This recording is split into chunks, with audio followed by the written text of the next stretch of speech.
Starting से ही पढ़ लेते हैं, एक बार फिर से रिवीजन कर लेते हैं। हमने आपको सबसे पहले बताया था कि प्राकृतिक संख्याएं क्या होती हैं। प्राकृतिक संख्याएं, इसको हमने बताया था इंग्लिश में कहते हैं नेचुरल नंबर। Natural number. हमने आपको बताया था कि प्राकृतिक संख्या क्या होती है, क्या क्या होती है, यानी कि जो संख्याएं एक से स्टार्ट होती हैं। बात समझ में आ रही है? जो संख्याएं एक से स्टार्ट होती हैं उनको हम लोग कहते हैं प्राकृतिक संख्या। प्राकृतिक संख्याओं की जो शुरुआत होती है वो 1 से होती है, ठीक है। और इसको हमने बताया था आपको कि इसको n से रिप्रेजेंट करते हैं, ठीक है। यानी कि जो संख्याएं 1 से स्टार्ट होती हैं उनको हम लोग प्राकृतिक संख्या कहते हैं। उसके बाद हमने आपको बताया था पूर्ण संख्या क्या होती है। पूर्ण संख्या, पूर्ण संख्या इसको कहते हैं whole number. Whole number, whole numbers, ठीक है। ये क्या होती है? हमने आपको बताया था कि यदि हम प्राकृतिक संख्याओं में किसको ऐड कर दें, 0 को ऐड कर दें, तो हमें जो संख्याओं का संग्रह मिलता है उसे हम लोग क्या कहते हैं, पूर्ण संख्या कहते हैं। फिर उसके बाद हमने आपको बताया था पूर्णांक। पूर्णांक क्या होता है? इसको इंग्लिश में कहते हैं इंटीजर। ये सब पढ़ा चुके हैं आपको पिछले वीडियो में, ठीक है। इसमें हमने क्या बताया था कि संख्या रेखा पर जो हमें धनात्मक और ऋणात्मक संख्याएं मिलती हैं, ठीक है, उन्हीं को हम लोग कहते हैं पूर्णांक। फिर उसके बाद हमने आपको बताया था भाज्य संख्या, अभाज्य संख्या, प्राइम नंबर। अभाज्य संख्या इसको कहते हैं प्राइम नंबर। प्राइम नंबर ये क्या होती हैं? हमने आपको बताया था कि अभाज्य संख्याएं वे सभी प्राकृतिक संख्याएं होती हैं जो स्वयं और एक के अलावा किसी अन्य संख्या से विभाजित नहीं होती हैं, ठीक है। यानी कि हम ये कह सकते हैं कि अभाज्य संख्या वे होती हैं जिनके एग्जैक्टली 2 फैक्टर होते हैं, ठीक है। 2 से अधिक फैक्टर नहीं होते हैं, वे सभी क्या कहलाती हैं, हमारी अभाज्य संख्याएं। जैसे प्राकृतिक संख्या में कौन कौन संख्याएं होती है अभाज्य? देखिए 2, 3, 5, 7, 11। देखिए यहाँ पर इन संख्याओं को देखिए, इन संख्याओं में जो सभी संख्याएं हैं, ठीक है, ये सभी संख्याएं जो हैं इनके एग्जैक्टली 2 फैक्टर। देखिए 2 का हमें फैक्टर निकालेंगे, देखिए 2 एक कम 2, फिर 1 एक कम 1, यानी कि 2 के जो फैक्टर आए हैं क्या है, 2 × 1। फिर उसके बाद 3 का फैक्टर अगर निकालें तो कितना आएगा, 3 एक कम 3। फिर उसके बाद 5 का फैक्टर निकालें तो कितना आएगा, 5 एक कम 5। अगर 7 का फैक्टर निकालें तो कितना आएगा, 7 एक कम 7। तो ये सभी संख्या क्या है ये सभी संख्या क्या है, हमारी अभाज्य संख्या, ठीक है। अगर इसी में हम लोग 4 को उठा लें तो 4 के कितने फैक्टर होंगे? देखो 2 दूनी 4 दूनी 1, यानी कि इसके 2 से अधिक फैक्टर हैं। तो ये कौन सी संख्या होगी? ये प्राइम नंबर तो है नहीं, तो ये क्या है, ये कंपोजिट नंबर है, यानी कि भाज्य संख्या है, ठीक है। ये क्या है, भाज्य संख्या, कंपोजिट नंबर इसको कहते हैं, भाज्य संख्या। भाज्य संख्या, कंपोजिट नंबर, कंपोजिट नंबर। अब आपको प्राइम नंबर तो समझ में आ गया क्या होती है ना। एक जो होती है ना तो प्राइम होती है और ना ही कंपोजिट नंबर, ठीक है। तो जो अभाज्य संख्याओं की स्टार्टिंग होती है वो कहाँ से होती है, 2 से, ठीक है। 2 सबसे छोटी अभाज्य सम संख्या है, ठीक है। और भाज्य संख्या क्या होती है, जिसके 2 से अधिक फैक्टर होते हैं। इसमें आप जो है प्राकृतिक संख्याओं में आप प्राइम अभाज्य संख्या को पहचान लो, बाकी जो बचेंगी वो सभी क्या होंगी, भाज्य संख्या, ठीक है। जैसे 4, 6, 8, 9, 15। क्यों ये सभी हैं? देखो इनके सभी के फैक्टर अधिक होंगे 2 से। देखो इसके क्या होंगे, 2 3 6, 6 कम 6, ठीक है। इस तरीके से सभी के 1 से 2 से ज़्यादा फैक्टर है, ठीक है, इसलिए सब क्या है, भाज्य संख्या है। अब उसके बाद हम लोग जानेंगे परिमेय संख्याएं।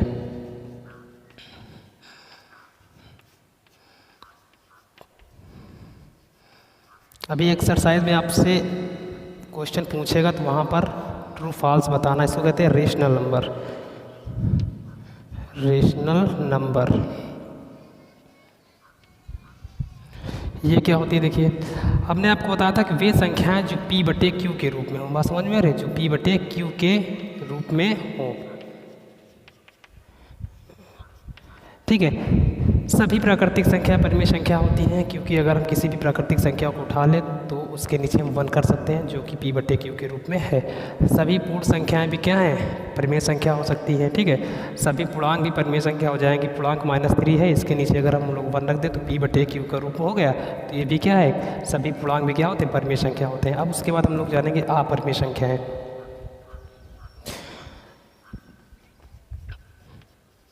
अपरिमेय संख्याएं शॉर्टकट में लिखे थे, इसको कहते हैं इरेशनल नंबर। इरेशनल नंबर यानी कि अपरिमेय संख्या क्या होती है? वे सभी संख्या जो p बटे q के रूप में ना लिखा जा सके, सभी क्या कहलाएंगी? अपरिमेय संख्या कहलाएंगे। देखिए कैसे, माइनस देखिए √2, √3, √5, √7 पाई, ये संख्या कहलाएंगी जो एक पूर्ण वर्गमूल ना हो। बात समझ में आ रही है? जो एक पूर्ण वर्गमूल ना हो, यानी कि जैसे यहाँ पर देखो 5 का वर्गमूल नहीं आएगा ना, तो अगर आप कहें कि √4 भी हो सकती है तो √4 नहीं है, क्योंकि देखिए अगर इसका हम लोग वर्गमूल निकालेंगे कितना आएगा? 2। तो 2 क्या है? एक परिमेय संख्या है, क्योंकि इसके नीचे हम लोग 1 लिख देंगे तो ये क्या बन जाएगी? परिमेय संख्या। लेकिन ये क्या है? √5, इसका कोई वर्गमूल नहीं होता है, इसलिए ये क्या है? इसको हम लोग p बटे q के रूप में नहीं लिख सकते हैं, ठीक है। बात समझ में आ रही है एकदम? तो अपरिमेय संख्या वे सभी होती हैं, वे सभी संख्याएं जो p बटे q के रूप में ना। अब हम लोग जानते हैं कि वास्तविक संख्याएं क्या होती हैं, यानी कि परिमेय संख्या जितनी परिमेय संख्याएं होती हैं, ठीक है। बात समझ में आ रही है? जितनी परिमेय संख्याएं होती हैं, जैसे 2/1, -3/2, 5/2, ठीक है। जितनी अपरिमेय संख्याएं होती हैं ये सभी क्या कहलाती हैं? वास्तविक संख्या, ठीक है। तो वास्तविक संख्याओं के अंतर्गत परिमेय और अपरिमेय दोनों आते हैं, ठीक है। तो दोनों के सम्मिलित परिवार को ही हम लोग कहते हैं वास्तविक संख्या। अब हम लोग एक्सरसाइज, हमारा क्वेश्चन क्या कह रहा है? क्वेश्चन कह रहा है कि प्रश्न संख्या 1, नीचे दिए गए कथन सत्य है या असत्य है, कारण के साथ अपने उत्तर दीजिए, ठीक है। तो पहला हमारा क्वेश्चन क्या कह रहा है? पहला प्रश्न कह रहा है प्रत्येक अपरिमेय संख्या एक वास्तविक संख्या होती है। देखिए हमने बताया था कि अपरिमेय संख्याएँ क्या होती हैं। हमने आपको बताया था कि अपरिमेय संख्या क्या होती है, जैसे √2, √3, √5 और √7, ठीक है। और हमने आपको अभी वास्तविक संख्या बताया है कि वास्तविक संख्याओं में क्या होती है? परिमेय और अपरिमेय दोनों संख्याएं आती हैं, ठीक है। तो वास्तविक संख्या क्या होती है? देखिए ये हो गई हमारी अपरिमेय संख्या। तो वास्तविक संख्याएं क्या होती हैं? हमने आपको इस तरीके से कुछ बताया था अभी। तो देखिए यहाँ पर ये हमारी वास्तविक संख्या है और ये अपरिमेय संख्या है, ठीक है। तो क्या प्रत्येक अपरिमेय संख्या वास्तविक संख्या होती हैं? देखिए प्रत्येक अपरिमेय संख्या वास्तविक संख्या होती हैं, तो होती हैं। तो पहला हमारा कथन क्या है? सत्य है। लिखा नहीं? प्रत्येक अपरिमेय संख्या एक वास्तविक संख्या होती है। देखो सभी अपरिमेय संख्या वास्तविक संख्या में मिलती हैं, ठीक है। तो सभी अपरिमेय संख्याएँ क्या होती हैं? वास्तविक संख्याएँ होती हैं। तो हम लोग कह देंगे सत्य। पहला हमारा क्या है? सत्य, सत्य, ठीक है। तो कारण भी लिख देंगे यहाँ पर कारण में लिख देंगे कि प्रत्येक अपरिमेय संख्या है। यहाँ पर आप लिख देना कि प्रत्येक अपरिमेय संख्याएं वास्तविक संख्याओं में पाई जाती है, ठीक है। दूसरा हमारा क्या कह रहा है? दूसरा कह रहा है कि संख्या रेखा का प्रत्येक बिंदु √m के रूप का होता है, जहाँ m एक प्राकृतिक संख्या है, ठीक है। तो प्राकृतिक संख्या हमने आपको पढ़ाया है कि प्राकृतिक संख्याओं की स्टार्टिंग 1 से स्टार्ट होती है और कहाँ तक होती है? जहाँ तक हम उनको गिन सकते हैं, ठीक है। तो कह रहा है कि संख्या रेखा का प्रत्येक बिंदु, हमने आपको संख्या रेखा के बारे में बताया था, ठीक है। तो हमने कहा था कि संख्या रेखा पर जो संख्याएं होती है वो 0 से अगर राइट साइड जाएंगे तो प्लस में संख्याएं मिलेंगी, ठीक है। और अगर हम लोग 0 से लेफ्ट साइड आएंगे तो हमें क्या मिलेंगी? नेगेटिव नंबर्स मिलेंगे, ठीक है, इस तरीके से। तो क्वेश्चन क्या कह रहा है कि संख्या रेखा का प्रत्येक बिंदु, यानी कि संख्या रेखा का जितने भी बिंदु हैं √m के रूप के होता है, जहाँ m एक प्राकृत संख्या। देखिए यहाँ पर ये हमारा क्वेश्चन है तो ये असत्य है। क्यों असत्य है? अब देखिए कारण क्या है। ये असत्य है। क्यों असत्य है? क्योंकि प्रत्येक बिंदु √m का नहीं होता है। इसका मतलब है ये √m का वर्गमूल, और m क्या है? एक प्राकृतिक संख्या है, तो प्राकृतिक संख्या कोई भी ले सकते हैं, ठीक है। तो देखिए ये हो सकता है, इधर संख्या ले तो √2 हो सकता है, √3 हो सकता है, √4 हो सकता है, ठीक है। लेकिन √-1 नहीं हो सकता है, √-2 नहीं हो सकता। क्यों नहीं हो सकता है? क्योंकि हम लोग माइनस का वर्गमूल मतलब माइनस वाली संख्या रूट के अंदर नहीं हो सकती है, ठीक है, ये आप समझ लीजिए। तो संख्या रेखा का प्रत्येक बिंदु जो होता है √m के रूप का नहीं हो सकता है, क्योंकि यहाँ पर लिख देंगे क्योंकि -4 एक नेगेटिव नंबर है, यानी कि ऋणात्मक संख्या है, ठीक है, इसलिए इसका कथन क्या है? असत्य है, ठीक है। तो ये आप लिख दीजिएगा आगे। फिर उसके बाद हमारा तीसरा प्रश्न क्या कह रहा है? कह रहा है प्रत्येक वास्तविक संख्या एक अपरिमेय संख्या होती है। देखिए हमने आपको बताया था अभी प्राकृतिक वास्तविक संख्याओं में परिमेय और अपरिमेय दोनों संख्या शामिल होती है, ठीक है, जबकि अपरिमेय संख्या अलग होती है। तो प्रत्येक वास्तविक संख्या अपरिमेय संख्या नहीं हो सकती है, क्योंकि वास्तविक संख्याओं में परिमेय संख्या भी शामिल है, इसलिए परिमेय संख्या अपरिमेय संख्या नहीं हो सकती है। इसलिए प्रत्येक वास्तविक संख्या अपरिमेय संख्या नहीं हो सकती, लिख देंगे असत्य, ठीक है, ये भी क्या है? असत्य। तो कारण आप लिख देंगे ना कि वास्तविक संख्याओं में परिमेय संख्या भी पाई जाती हैं जो कि अपरिमेय संख्या नहीं है, इसलिए यह कथन क्या है? असत्य है, ठीक है। तो इस तरीके से प्रश्न फर्स्ट। तो हमारा क्वेश्चन नंबर 2 कह रहा है कि क्या सभी धनात्मक पूर्णांकों के वर्गमूल अपरिमेय होते हैं? यदि नहीं तो एक ऐसी संख्या के वर्गमूल का उदाहरण दीजिए जो एक परिमेय संख्या है, ठीक है।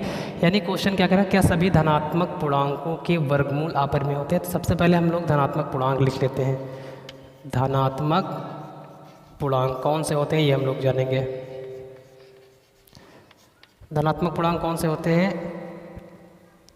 1 2 3 4 5 6 इस तरीके से जितनी भी संख्या होती है वो सभी क्या होती है? 0 से राइट साइड की जो भी संख्या रेखा पर होती है वो सभी धनात्मक पूर्णांक कहलाती है। तो क्वेश्चन कह रहा है क्या सभी धनात्मक पूर्णांकों के वर्गमूल अपरिमेय होते हैं? तो देखिए सभी धनात्मक संख्याओं के मतलब जो सभी धनात्मक संख्याओं के जो वर्गमूल होते हैं अपरिमेय नहीं होते। देखिए जैसे रूट, देखिए जैसे यहाँ पर 4 है, ठीक है, तो इस 4 का वर्गमूल कितना आएगा? 2।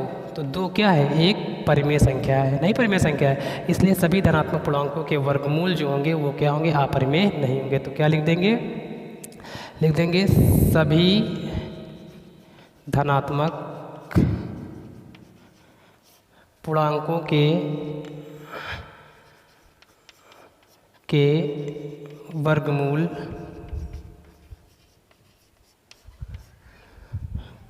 अपरिमेय नहीं होते, अपरिमेय नहीं होते, नहीं होते, ठीक है।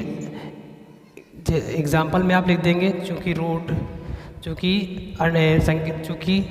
4 का वर्गमूल 2 है जो एक परिमेय संख्या है। क्या है? जो एक परिमेय संख्या है,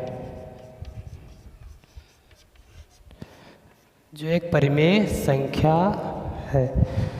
तो इस तरीके से क्या होते हैं कि सभी जितने भी धनात्मक पूर्णांक होते हैं वे सभी क्या होते हैं? अपरिमेय नहीं होते। कुछ होते हैं, सब नहीं होते। जैसे 2 है, ठीक है, इसका वर्गमूल कुछ निकल ही नहीं पाएगा, तो ये क्या है? ये एक क्या है? अपरिमेय संख्या। इसी तरीके से √3 भी क्या है? अपरिमेय संख्या है। लेकिन 4 क्या है? ये अपरिमेय संख्या नहीं है, क्योंकि इसका वर्गमूल 2 आता है, और ये 2 क्या है? ये एक क्या है? परिमेय संख्या है, ठीक है।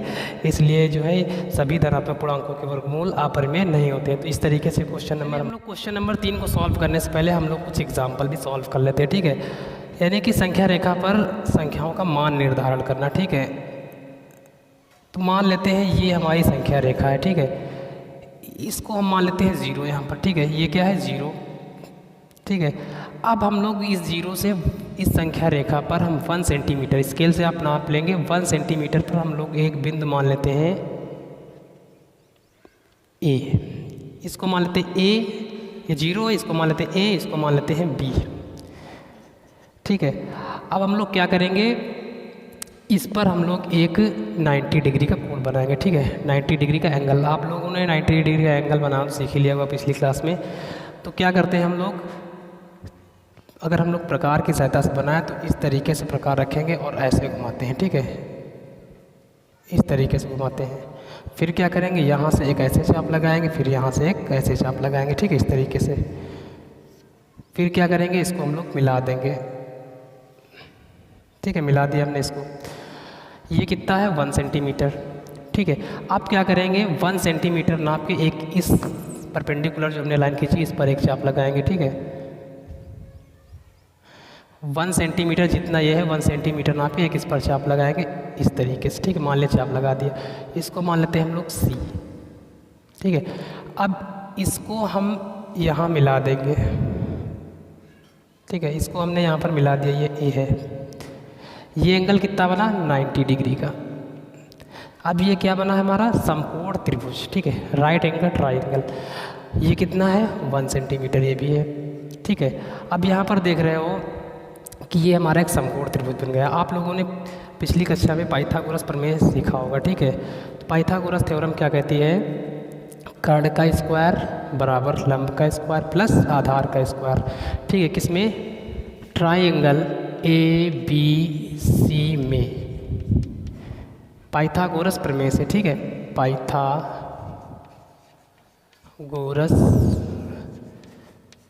प्रमेय से,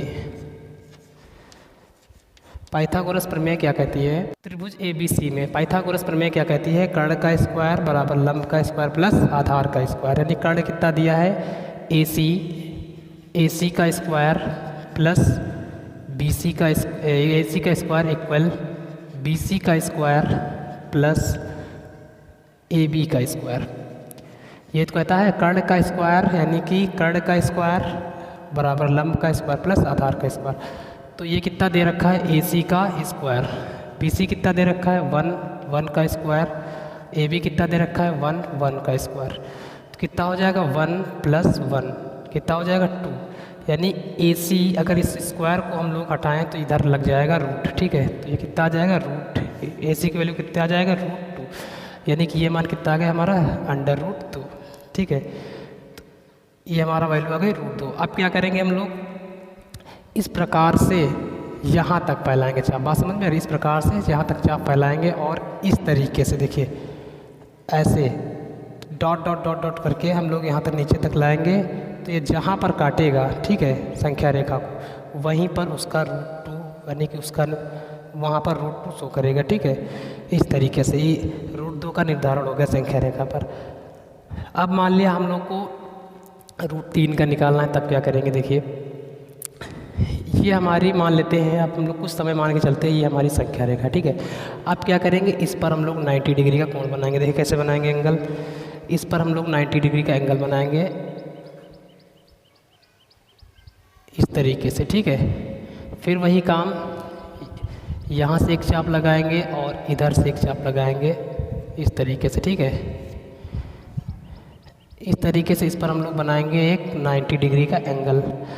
अब देखिए ये कितना है, देखो यहाँ से, अब देखो ये 1 सेंटीमीटर हमने चाप लगाया था, अब यहाँ से भी 1 सेंटीमीटर का चाप लगाएंगे, ठीक है। इस पर इस तरीके से जहाँ पर काटेगा उसका नाम हम लोग रख देंगे E। अब इस E को A से मिलाएंगे, इस E को हमने मिला दिया A से, ठीक है। ये कितना है 1। अब देखो यहाँ पर त्रिभुज ACE, त्रिभुज ACE ये भी क्या है, एक समकोण त्रिभुज बन गया, नहीं बन गया। इसमें भी हम लोग पाइथागोरस प्रमेय लगाएंगे तो क्या लिख देंगे, त्रिभुज ACE में देखो क्या लिख देंगे, AE का स्क्वायर यानी कर्ण, AE का स्क्वायर बराबर लंब का स्क्वायर, लंब कितना दे रखा है EC, लंब का स्क्वायर प्लस आधार, आधार कितना दे रखा है AC का स्क्वायर। अब देखिए EC कितना दिया है 1 का स्क्वायर प्लस AC कितना दिया है √2 का स्क्वायर। अब देखिए यहाँ से कितना आएगा 1 प्लस √2 का स्क्वायर कितना हो जाएगा 2, यानी कितना आ जाएगा 3। और अगर हम ये स्क्वायर हटा देंगे तो AC की वैल्यू कितनी आ जाएगी √3। तो इस तरीके से ये हमारा किसका मान कितना आया √3, ये √3 आ गया। अब क्या करेंगे हम लोग, प्रकार से यहाँ तक चाप फैलाएंगे, ठीक है। चाप यहाँ तक फैलाएंगे इस तरीके से और ऐसे लगाएंगे। देखिए यहाँ से पूरा चाप प्रकार का फैलाएंगे तो इस तरीके से यहाँ पर प्रकार की यहाँ रखेंगे और पेंसिल यहाँ पर रखेंगे। तो इस तरीके से हम लोग चाप लगाएंगे, ठीक है। डॉट डॉट डॉट करते आएंगे तो ये जहाँ पर आएगा वहाँ पर इस संख्या का वैल्यू √3 का मान निर्धारण हो जाएगा, ठीक है, संख्या रेखा पर। इस तरीके से √3 का मान निर्धारण हो जाएगा। अब हम लोग को फिर वही काम करेंगे, आप लोग चाहो तो इतना नोट कर सकते हो या स्क्रीनशॉट ले लीजिए। फिर आगे देखिए,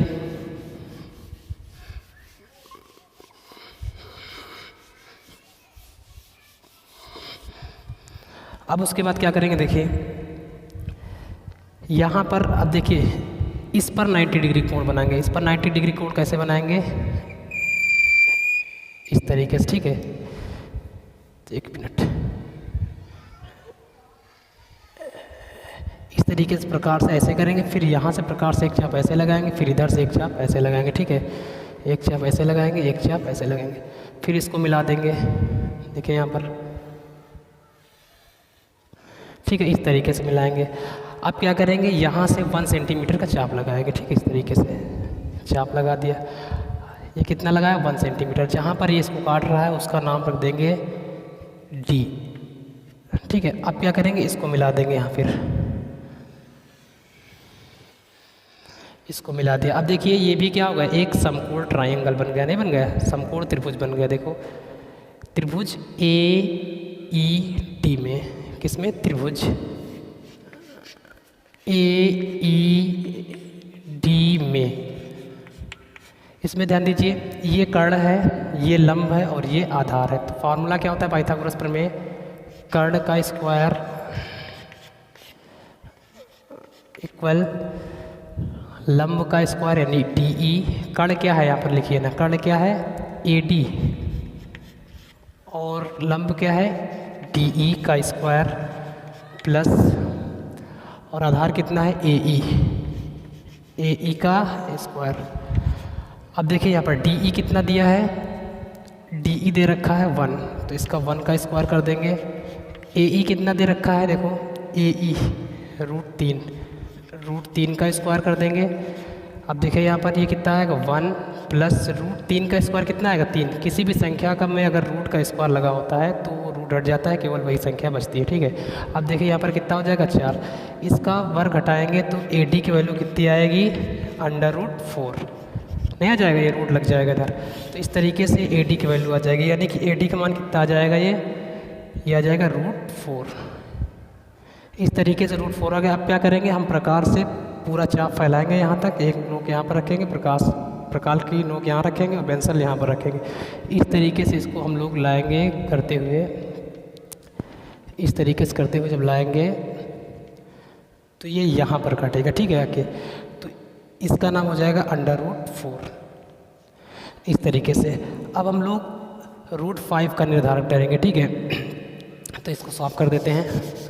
अब यहाँ पर समझिए, यहाँ पर अब क्या करेंगे हम, फिर देखिए यहाँ पर इस पर 90 डिग्री कोण बनाएंगे, ठीक है। इस पर 90 डिग्री का, देखो इस पर कैसे बनाएंगे, यहाँ पर प्रकार के नोक रखेंगे, यहाँ पर पेंसिल रखेंगे। इस तरीके से पहले एक हम लोग वृत्त बनाएंगे छोटा, 90 डिग्री का एंगल बनाना आता होगा आपको। तो इस तरीके से ऐसे करेंगे। फिर यहाँ से ध्यान देना, फिर यहाँ से एक चाप लगाएंगे ऐसे, इस तरीके से एक चाप ऐसे लगाएंगे ऐसे, फिर इसको हम लोग मिला देंगे। इस तरीके से हमने मिला दिया इसको।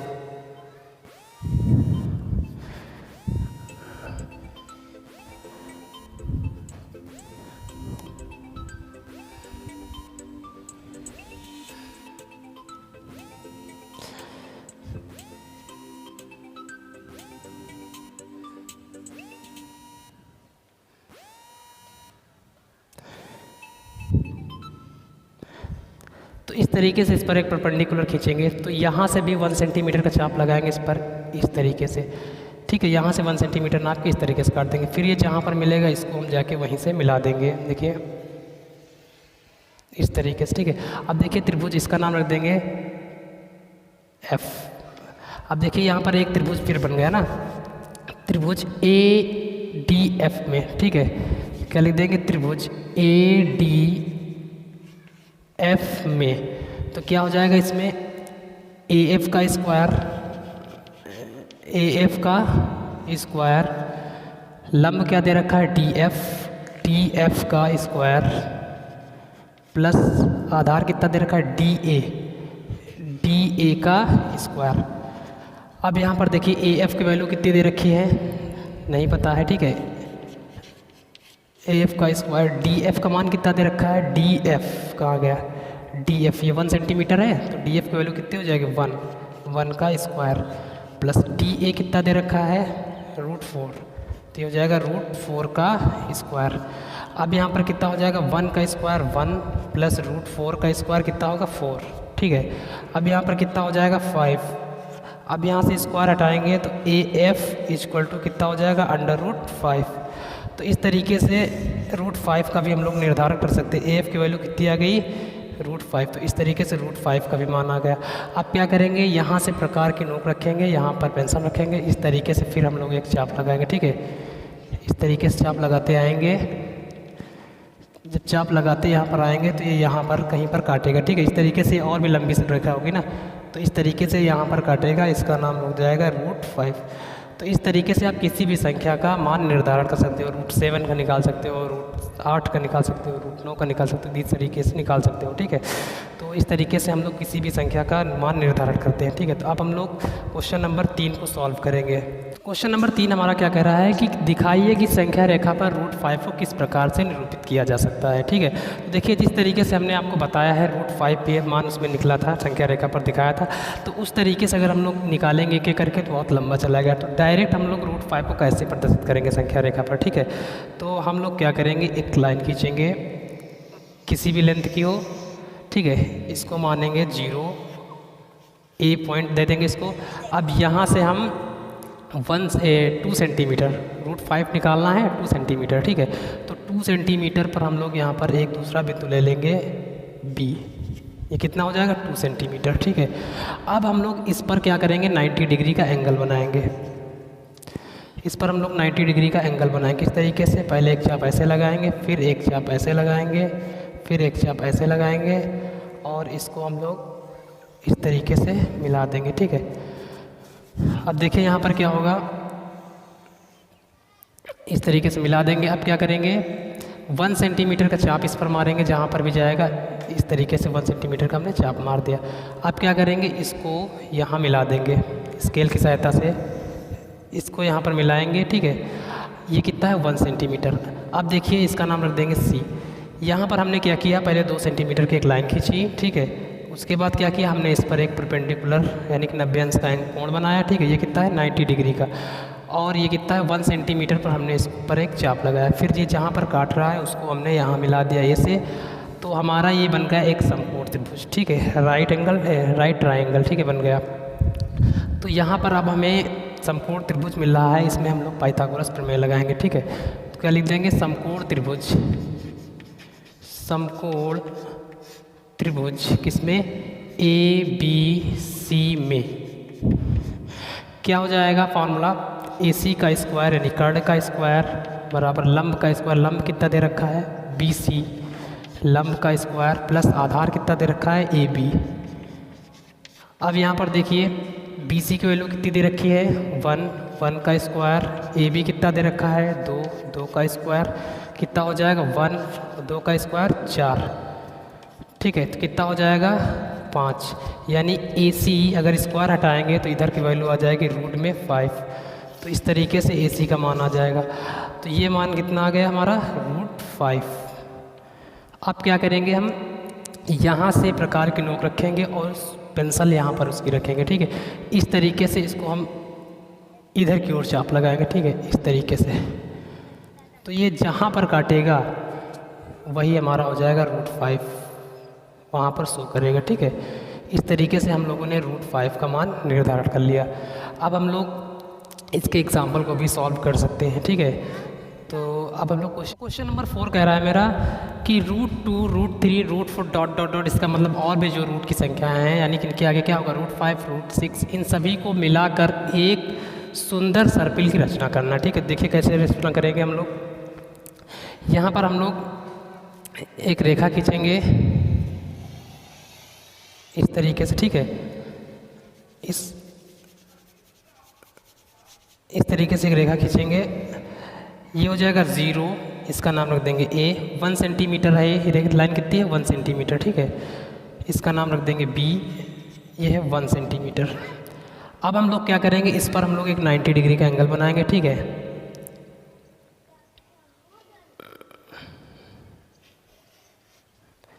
इस तरीके से चाप लगा के 90 डिग्री का एंगल बनाएंगे, ठीक है, ऐसे। ये अब यह क्या करेंगे हम लोग, अब क्या करेंगे 1 सेंटीमीटर पर चाप लगाएंगे यहाँ नीचे से, इसको हम यहाँ मिला देंगे, ठीक है। ये वैल्यू कितनी आएगी, देखो ये 1 है तो ये कितना होगा √2, नहीं होगा √2। आप लोग वो लिखते रहना, ठीक है, हमने बता दिया है, लिख कर आप लोग ये निकालना। तो ये कितना होगा √2। अब क्या करेंगे, इस पर देखिए, इस पर 90 डिग्री का एंगल बनाएंगे, देखिए एक चाप ऐसे लगाएंगे, एक चाप ऐसे लगाएंगे, इसको मिला देंगे। फिर क्या करेंगे 1 सेंटीमीटर पर चाप लगाएंगे, इस तरीके से चाप लगाएंगे और इसको मिला देंगे इससे। नहीं आएगा तो ये कितना निकलेगा अब हमारा, देखो ये निकलेगा √3। अब क्या करेंगे, इस पर एक 90 डिग्री का एंगल बनाएंगे इस तरीके से, फिर एक चाप इस पर लगाएंगे, फिर एक चाप इस पर लगाएंगे और इसको मिला देंगे, देखिए। फिर 1 सेंटीमीटर चाप लगाएंगे, यहाँ से काटेंगे, फिर इसको यहाँ मिलाएंगे नीचे लाके, ठीक है। ये कितना आएगा √4। आप क्या करेंगे, फिर इस पर एक 90 डिग्री का एंगल बनाएंगे इस तरीके से, देखिए। फिर यहाँ से एक चाप लगाएंगे ऐसे, फिर यहाँ से एक चाप लगाएंगे ऐसे, फिर इसको यहाँ से मिला देंगे। स्केल से आप लोग करिएगा तभी क्लियर आएगा, ठीक है। फिर यहाँ से 1 सेंटीमीटर पर काट देंगे, ठीक है। फिर इसको यहाँ मिला देंगे, ये कितना हो जाएगा √5, ठीक है। इस तरीके से ये जब मिलता रहेगा तो ये एक सुंदर सर्किल बन जाएगा, ठीक है। तो इस तरीके से हम लोग √2, √3, √4, √5, √6, √7 को मिलाकर एक सुंदर सर्किल की रचना कर सकते हैं। तो हमारी ये एक्सरसाइज भी समाप्त होती है। अब हम लोग नेक्स्ट एक्सरसाइज में पहुंचेंगे, तो आप लोग इसको प्रैक्टिस करते ज़रूर रहिएगा। Thank you.